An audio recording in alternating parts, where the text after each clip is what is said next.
الحمد لأهله والصلاة على أهلها أما بعد.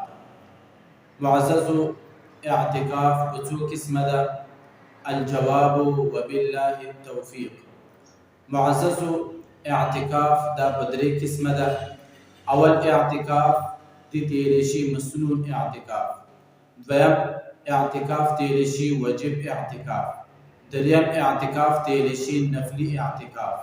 مسنون اغا اعتكاف دا رمضان آخری عشرے کی یو کس مسجد کی کینی ندیتا مسنون اعتکاف یلشی یعنی سنت مؤکدہ علی الکفایہ دا اعتکاف دا اغا تیلشی تا یو محلا دا اغا سر یو مسجد دا دا محلینا یو کس هم بدی مسجد کی اعتکاف دا پرکی ننستو دا طول محلا اغا بدی سنت نه ادا کولو بنی ګناهګار ده.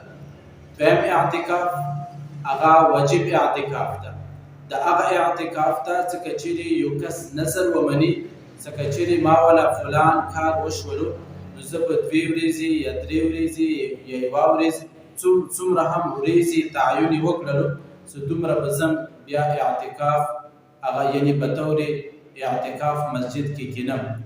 نو که چیرې د انسان د عمل پوره شولو یعنی کوم کار دا هغه کار په باره کې دې نظر منله ده او دغه کار وشولو بعد کې دې اعتکاف ونه کړلو نو دغه اعتکاف باندې هم انسان هغه ګنهګریږي. دریم نفلي اعتکاف ته د هغه اعتکاف ده څکه چیرې یو کس مسجد ته نوځي او اعتکاف نیت وکړي نفلي اعتکاف دې دپاره څه خاص وخت تعین نشته نو دغه کس څومره پرې هم په دې مسجد کې وي په دې مسجد کې موجود وي نو دې انسان ته د اعتکاف ثواب ملويږي.